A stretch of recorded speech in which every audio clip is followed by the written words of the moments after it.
Olá meninos, tudo bem?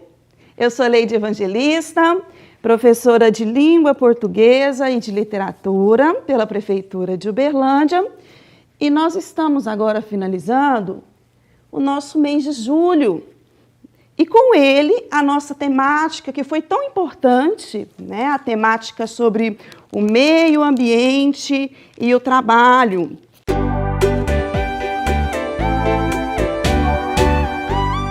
E para a gente começar a nossa aula de hoje, nós vamos retomar um pouquinho do que a gente viu na aula passada e seguir adiante.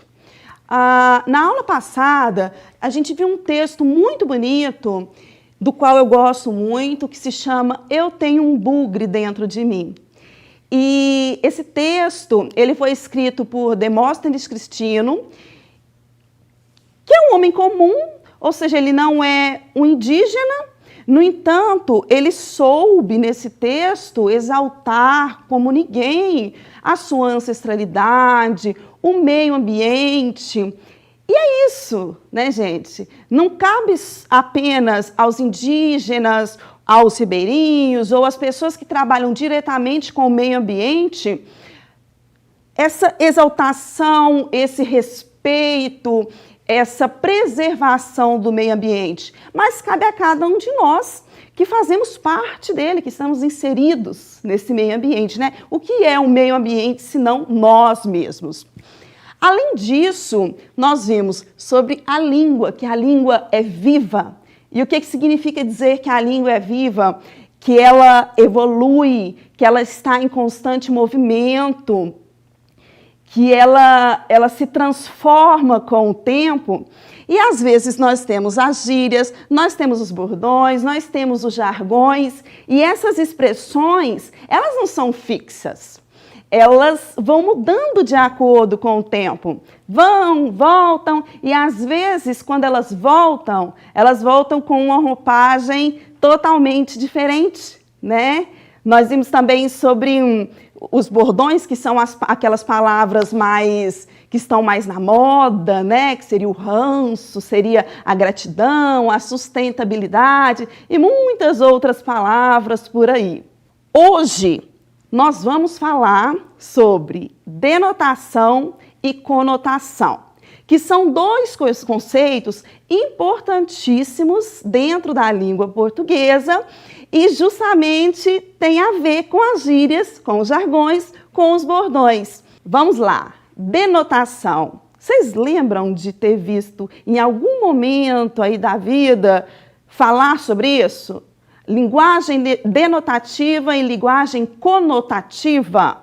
Denotação, palavra com significação restrita, palavra com o sentido comum do dicionário, palavra usada de um modo automatizado, linguagem comum.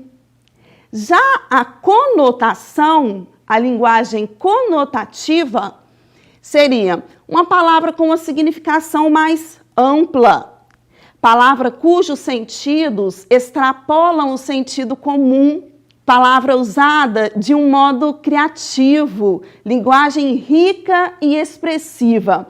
E essas nossas gírias, jargões, bordões, essas estruturas familiares que a gente tem, elas entrariam então em qual dessas duas linguagens? Na denotação, que é aquela que tem o sentido mais real, mais do dicionário, uma coisa mais formal, ou ela entraria na conotação, que tem um sentido mais figurado, digamos assim? Naturalmente, na conotação. E é por isso que nós vamos falar hoje, principalmente, da conotação. Então, denotação, sentido real, resumindo, né? Exemplo. O pássaro voava pelo céu da cidade. Esse pássaro, ele está voando de fato?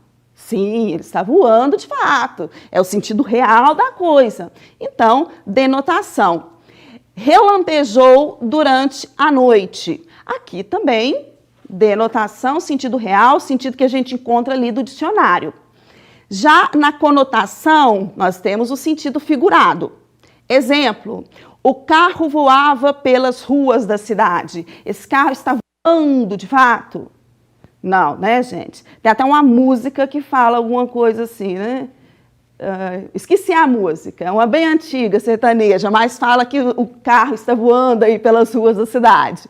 Mas é no sentido conotativo, no sentido figurado, né? Não é uma coisa real mesmo. Seus olhos relampejaram de ódio. Isso às vezes acontece, né? Quando a gente está com muita raiva, parece que sai até raios dos olhos. Mas não é uma coisa real, é também um sentido figurado, uma comparação, uma figura de linguagem. Então, agora que a gente já viu sobre os conceitos de denotação e conotação, eu trouxe 2 trechos aqui que falam sobre o meio ambiente para a gente analisar se eles fazem parte da linguagem denotativa ou da linguagem conotativa. Vamos lá. O meio ambiente envolve todas as coisas com vida e sem vida que existem na Terra ou em alguma região dela e que afetam os outros ecossistemas existentes e a vida dos seres humanos. E aí? Vocês percebem alguma gíria, alguma figura de linguagem? Ou é um texto científico, apenas explicando o que de fato é o meio ambiente?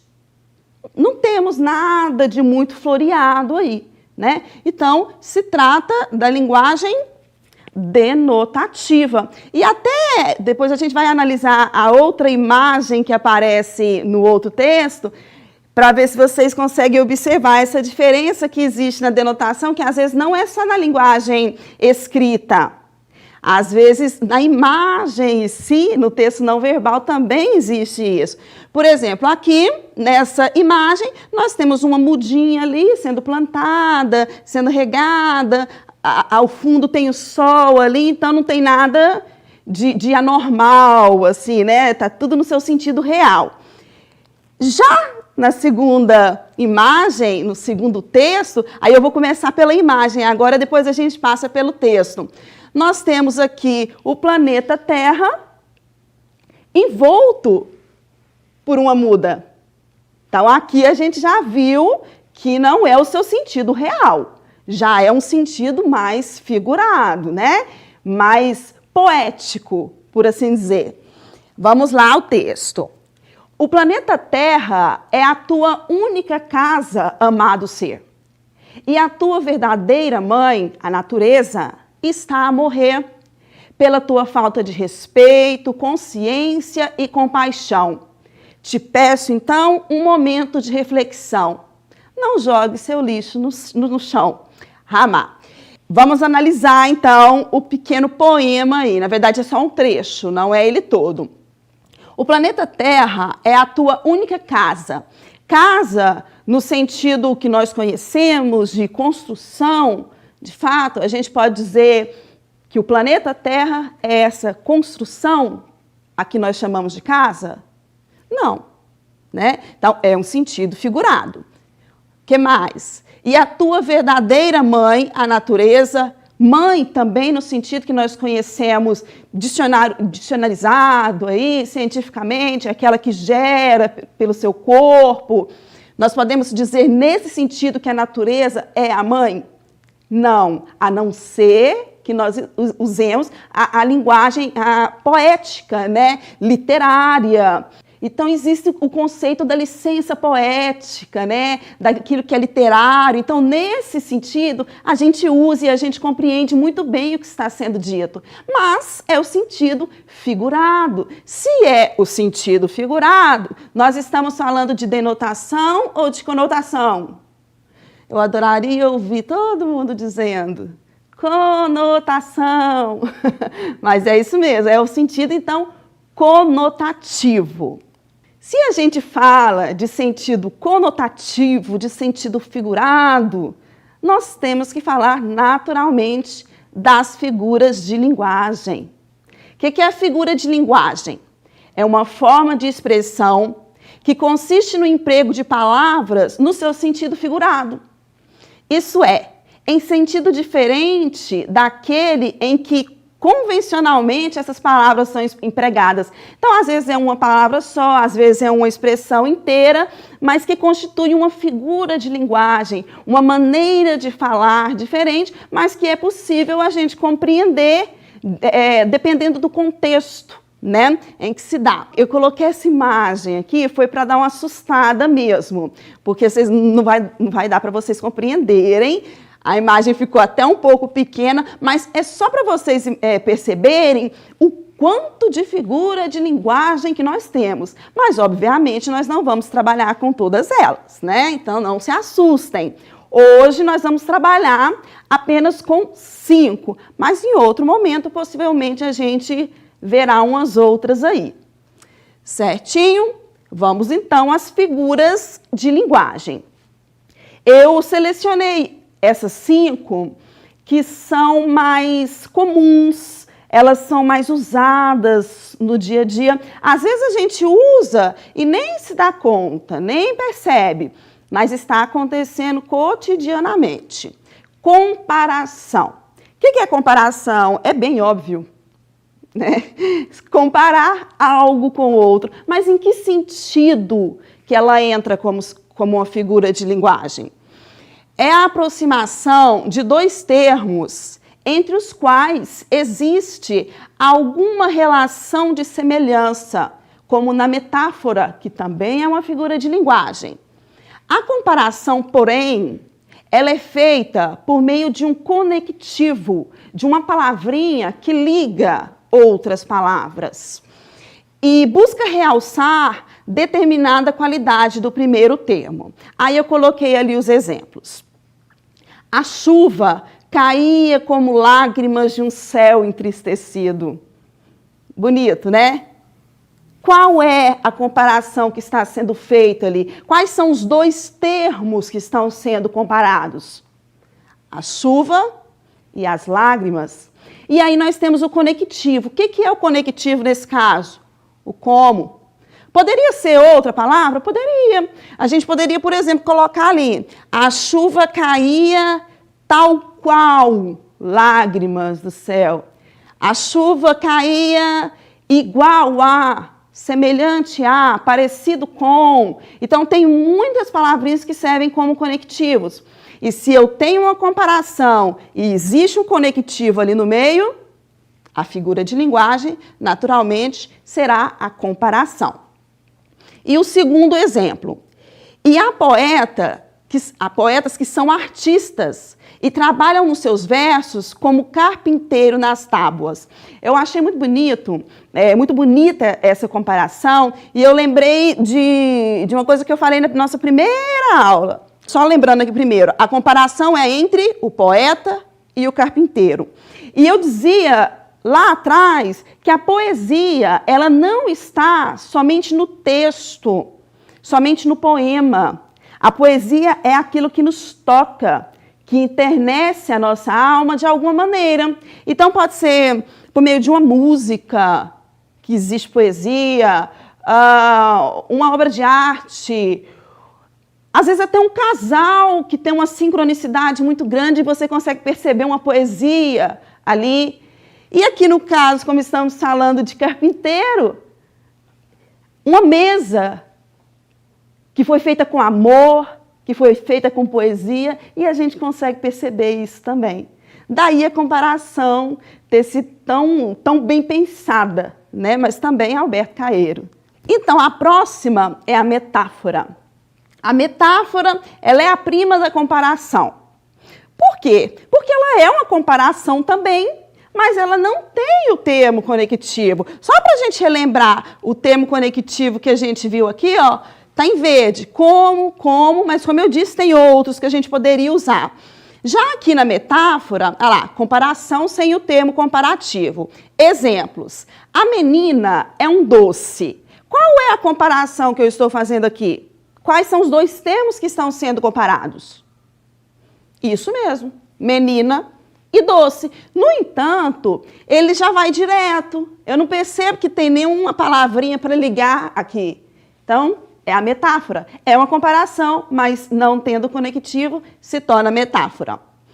Amor é fogo que arde sem se ver. Camões.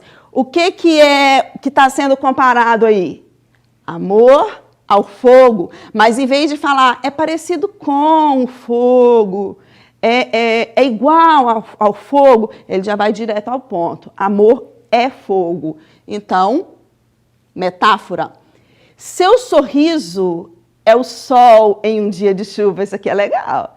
Isso aqui vocês podem mandar para o crush que vai bombar. Seu sorriso é o sol em um dia de chuva. O que é que está sendo comparado aí? O sorriso ao sol. Olha que comparação mais bonita. Mas não tem o conectivo. Se não tem o conectivo, como é que se chama a figura de linguagem? Metáfora. Minha vida é um conto de fadas. Ah, como eu queria que fosse. Como seria bom se fosse, né? Não é tão assim, mas a gente pode torná-la mais bonita, né? Até mesmo com a poesia. Faz com que isso fique mais belo. Então, aí está a metáfora. Dúvidas? Não, eu sei que não. Prosopopeia ou personificação. Eu nem gosto de usar muito o termo prosopopeia, porque geralmente a gente não memoriza muito. E já a personificação está ali. Eu quero só fazer uma correção. O termo prosopopeia, ele não existe mais esse acentozinho aqui, ó. Tá? Desde o acordo ortográfico ele perdeu, não existe mais. Mas aqui eu não achei uma imagem que tivesse o termo corretinho. Mas não existe mais, que fique claro. Então, o que é a personificação? É a atribuição de qualidades e sentimentos humanos a seres irracionais e inanimados. Então, você pega uma característica aí que é humana e dá essa característica para um ser que não é humano. Por exemplo, a gente viu lá na segunda aula, que eu falei muito sobre isso, a fábula da lebre e da tartaruga. Aquilo é personificação pura, porque são qualidades atribuídas a seres humanos e ali sendo personificado. O sol amanheceu triste e escondido. Triste. Tristeza é característica de quem? Não deveria ser de ninguém, né? Mas é característica dos humanos, de gente, né? Então, se eu dou essa característica para o sol, eu estou fazendo o quê? Uma personificação. Portanto, a figura de linguagem, personificação. Lembrando que, às vezes, numa mesma frase, eu vou ter mais de uma figura de linguagem. Tá? Isso pode acontecer, mas em geral vai ter uma que predomina. O fogo dançava com o vento. E aí a gente lembra aí da época das festas juninas, né, que acabaram de passar, e a gente consegue ver aquela imagem, né, da fogueira, o fogo, parece que realmente está dançando. Mas ele está, de fato, dançando? Ou dançar é característica de seres humanos? É característica de seres humanos, né? Não de todos, né, gente? Não são todos que dançam muito bem, não. Mas, enfim, é uma característica dos seres humanos. E se eu coloco essa característica para o fogo, naturalmente, personificação. A cadeira começou a gritar com a mesa. Gritar, característica de seres humanos, especialmente mães, né? De professores também, né? Se eu dou a característica de pessoas para a cadeira, que começou a gritar com a mesa, e personificação também. E aí aqui do lado eu coloquei uma charge bonitinha, que eu achei. Eu não sei se vocês perceberam, mas eu estou usando óculos agora, é a minha primeira vez, então eu ainda estou meio assim. E ainda assim eu não estou enxergando muito bem ali, não. Eu vou chegar mais perto. Às vezes, ali é uma garça, acredito que seja uma garça, o pássaro. E o pássaro está ali refletindo. Eu acredito que ele tenha pensado que ali seja uma pedra, né? E aí ele está ali naquela reflexão, meditando, e ele diz assim: às vezes me pergunto por que estou aqui. E aí a suposta pedra, que na verdade a gente percebe que é um jabuti, diz assim: Às vezes, eu me pergunto a mesma coisa. E a Garça pensou, agora nós vamos começar um assunto aqui, né? Ah, você também se pergunta porque você está aqui? E o Jabuti responde, não, eu me pergunto porque você está aqui. Então, na verdade, ele não estava gostando muito do assunto e a pobrezinha da Garça estava pensando que ia engatar uma conversa filosófica ali, mas não deu certo, né? Então, personificação, porque nem a Garça, nem o Jabuti conversam com a nossa linguagem, né? Eles devem ter ali os seus sinais, aí vocês veem isso mais lá nas ciências, né? Mas não tem essa característica da conversa, da fala, da linguagem, tal qual nós temos. E o eufemismo. Eu gosto muito dessa figura de linguagem, porque ela disfarça uma coisa para não ficar tão pesada. O intuito do eufemismo é abrandar a mensagem, ou seja, usar determinada palavra para parecer mais educado. Exemplo, acho que eu não fui feliz nos exames. Tá igual eu lá no exame da vista, né? Eu acho que eu não fui feliz. Não, eu reprovei, realmente não deu certo. Aqui, essa pessoa bombou. Então, quando eu digo que eu não fui feliz, eu estou atenuando, dando uma disfarçada para aquilo não ficar tão pesado, né? E é o caso do segundo exemplo também. João faleceu ontem, o João morreu. Só que o morreu é uma palavra muito forte para a gente falar assim, né? Especialmente se for para a família. E para a morte tem muitas figuras, muitos eufemismos que a gente pode usar. João bateu as botas, João foi para o saco. Essa é mais bem atual, né? O João foi para o Beleléu, João fez a grande viagem, João morreu no final das contas. Mas tem muitos eufemismos que eu tenho certeza que vocês devem lembrar de algum que eu não lembrei aqui também. E aí vem a hipérbole, que é o contrário. Lá a gente tenta disfarçar, aqui a gente exagera. A hipérbole, então, é o exagero das coisas. Fulano vive nadando em dinheiro. Ai, quisera eu viver nadando em dinheiro. Chorei um rio de lágrimas por você. Você é tudo na minha vida. A gente vê isso muito a hipérbole, ele aparece muito nessas músicas sertanejas, sabe? Esse sertanejo universitário, principalmente, tem umas coisas que ficam até bonitas, assim, mas é um exagero, né, gente?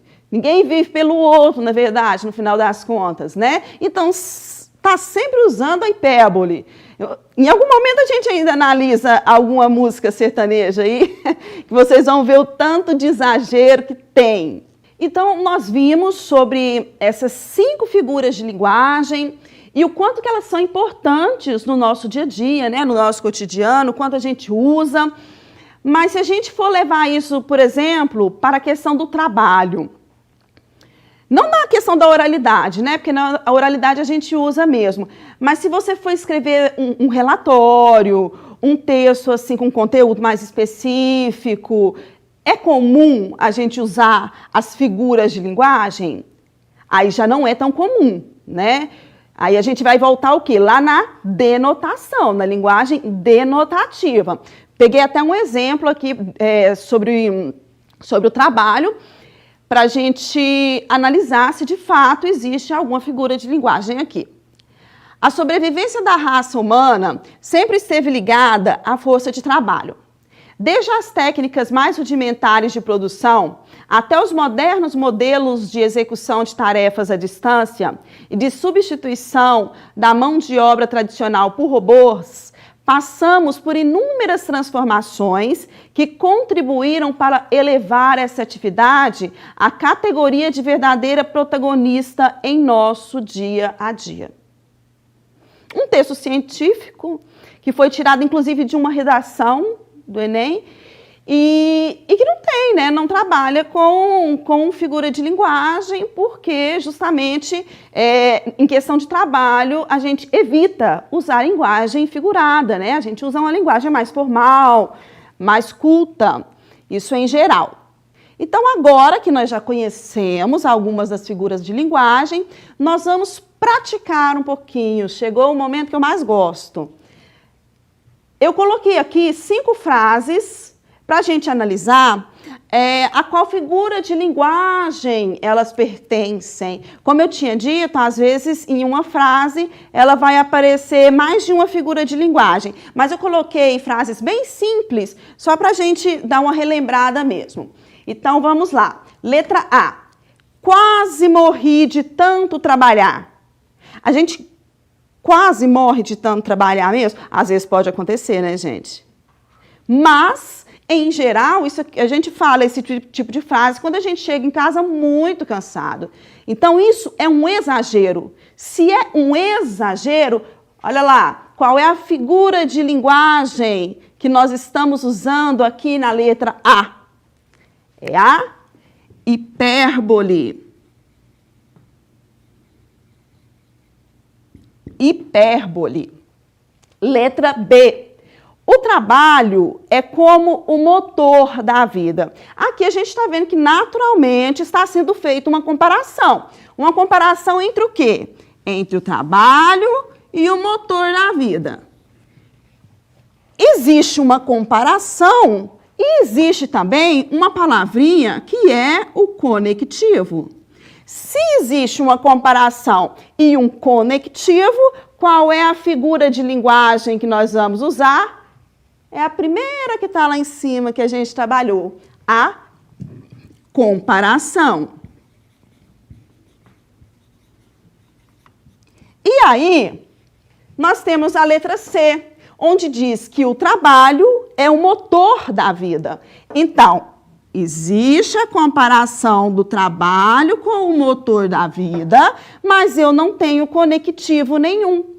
Se eu não tenho conectivo nenhum e tenho uma comparação, qual é a figura de linguagem que nós estamos usando? Metáfora.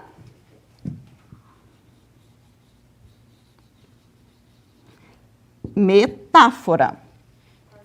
Letra D. O trabalho roubou a sua vida. Característica de roubar seria de quem? Seria de seres humanos, né? Então, se eu estou personificando, se eu estou dando uma característica de gente, de pessoa para o trabalho, eu estou fazendo o quê? Eu estou usando que figura de linguagem? Personificação, que eu nem coloquei o significado na frente porque é bem óbvio, né? Então, aqui é a personificação. E a última frase, bem simples também, ele estava trabalhando e bateu as botas. Inclusive, eu usei esse exemplo lá na hora da explicação. O que é bater as botas?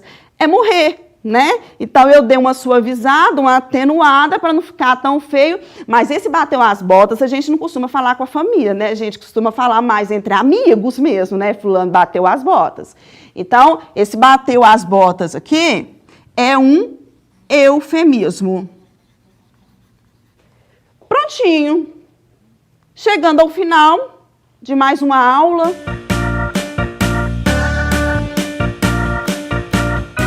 Que a cada dia as aulas estão passando mais rápido. Eu não sei se a gente vai se acostumando, né? Vai se adaptando e, de repente, tem um monte de conteúdo e não tem mais tempo. Então, revisando rapidamente o que a gente viu até aqui, nós vimos sobre a denotação e a conotação.